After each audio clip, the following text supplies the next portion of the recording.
Hello, you're watching World Talks on TVP World. My name is Sascha Fahrbach.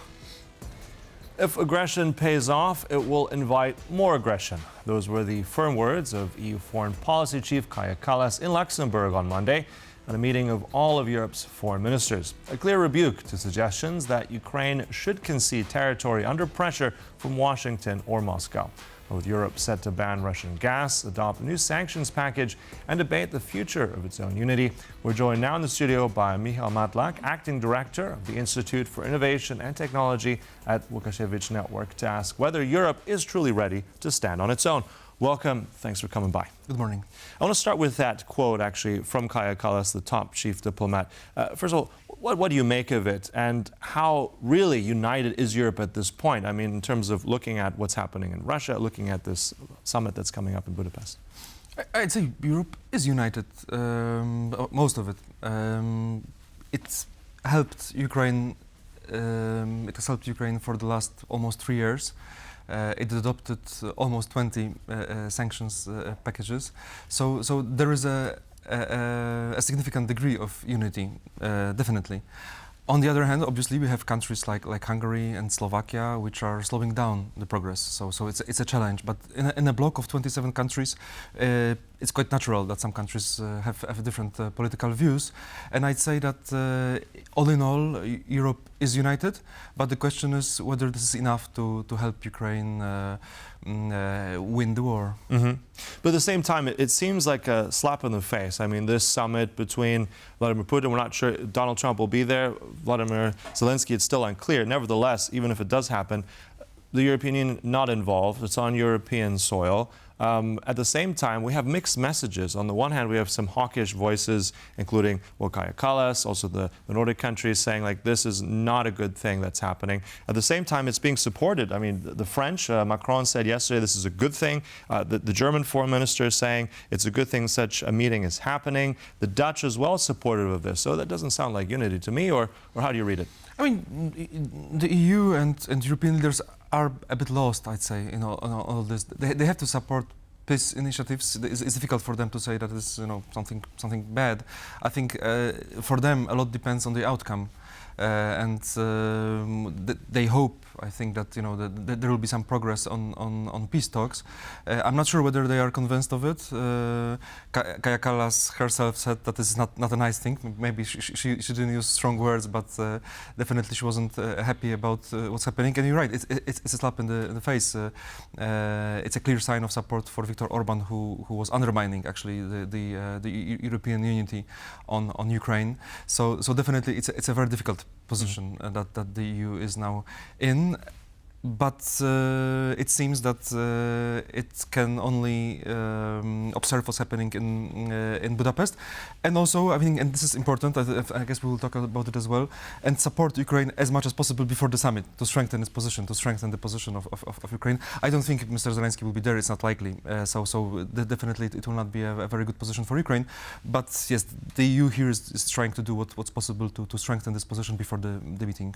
So, and what kind of, let's say, things are going to be involved with strengthening its position beforehand? I mean, what does that mean concretely? It means more arms, more funding. It means using Russian frozen assets, because, as you know, the latest move on that is to mobilize these funds, which will be given to Ukraine using frozen assets as a sort of a guarantee, which then will be part of the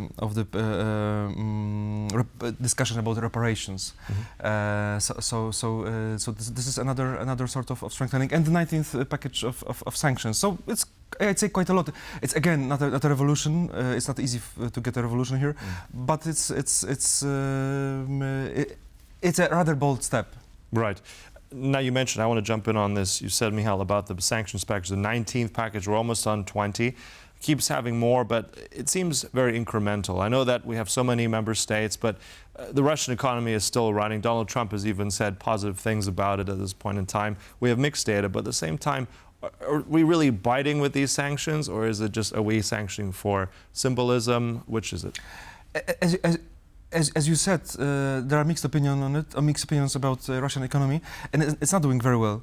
But the problem is that also the power of the West is weakening. So Russia is doing quite well because of the support of China, because its role in BRICS, because its economic contacts with India, with Turkey, the countries that we cannot control.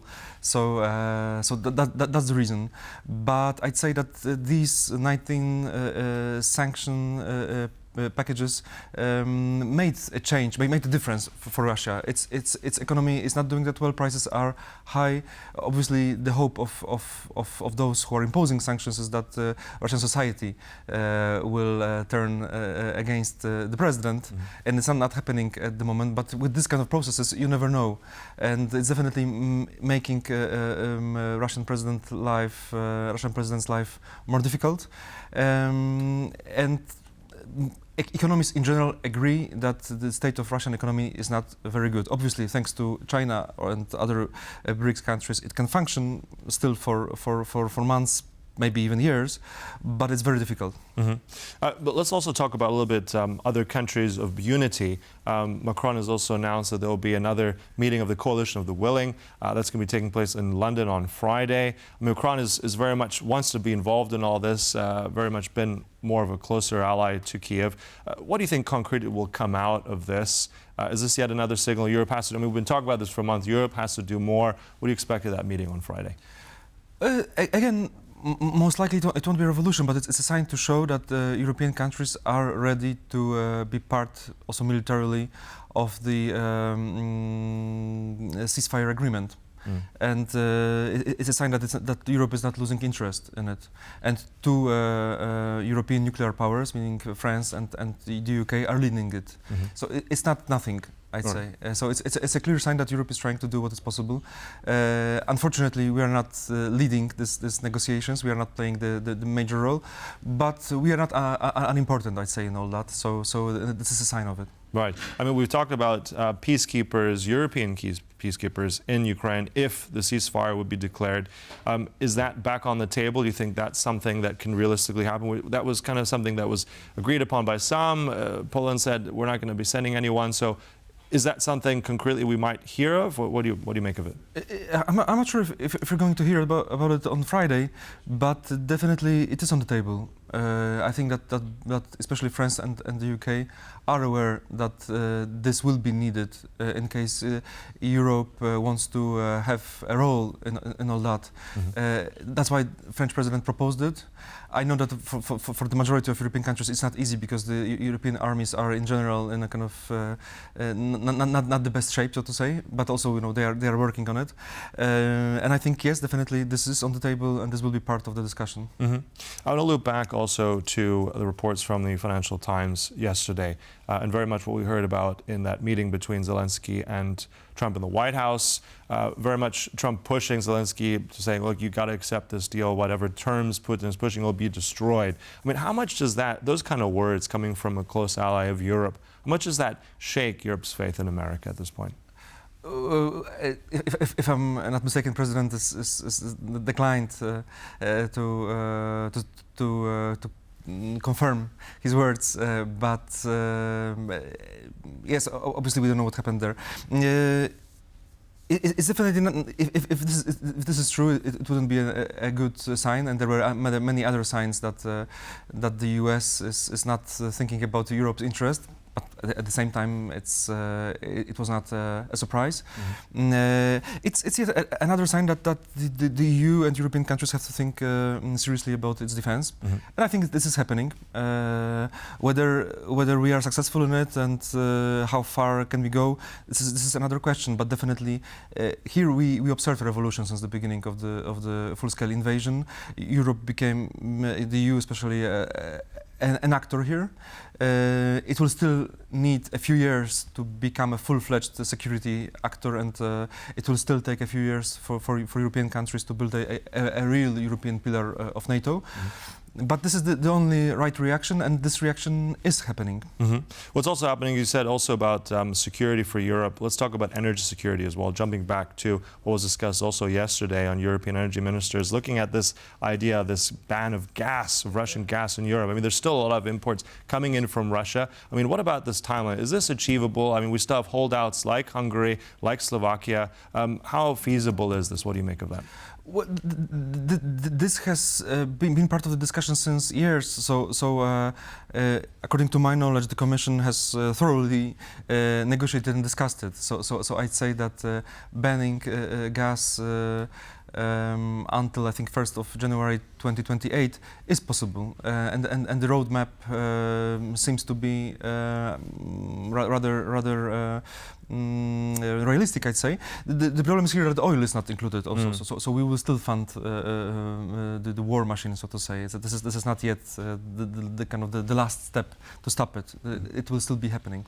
But at the same time, that's part of the problem, isn't it? If you're looking at the shadow fleets, if we're looking at workarounds, it just seems like there is this porous idea here that we're still not able to lock it all out. This is true, and this is not kind of, if you think about the role of the EU and all that, it's not the most positive development and that we can see. Unfortunately, we were not very successful in kind of making sanctions kind of work, in making sanctions work in kind of all the aspects. It was definitely kind of always done somehow partially. Sometimes on purpose to make it easier to be accepted, sometimes not. And this is something. This is also one of the reasons why we have so many packages of sanctions. But at the same time, the political kind of will is quite clear, and I'd say that even if it's going slow, the machine is moving, and the decision on gas is one of the examples for that. Just as we close, I want to just get your brief of idea of, I know we're discussing what's happening now, so what could be next in this next week? I know it changes all the time. What's your view on this, how Europe is leading this discussion with Ukraine? What's next in the next couple of weeks, just briefly? I have to admit that I think that the most probable scenario is the pessimistic one, meaning that the war continues. I don't see a clear hope for a breakthrough here, even if the American president really hopes for that. Ukraine still has strong assets because it can defend itself. Even if the US said you have to give up territories, even if Europe says it, they can still fight because they are now they can still produce a big chunk of its arms.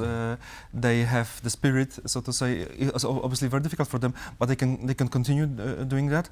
And most likely they will, and it doesn't seem to be likely that Russia gives up some important parts of their strategy. So unfortunately, I think the most probable scenario is that the war continues. Right, but at the same time, you said the machinery is moving, so we'll see and analyze that, of course, in the days and weeks. Look, thank you so much for coming in for us. It was our guest here in the studio, Michal Matlak. Appreciate your time. Thank you so much. Thank you very much. And thank you for you watching. That's all for this World Talks, but we'll have much more on TVP World, so stay tuned. Goodbye.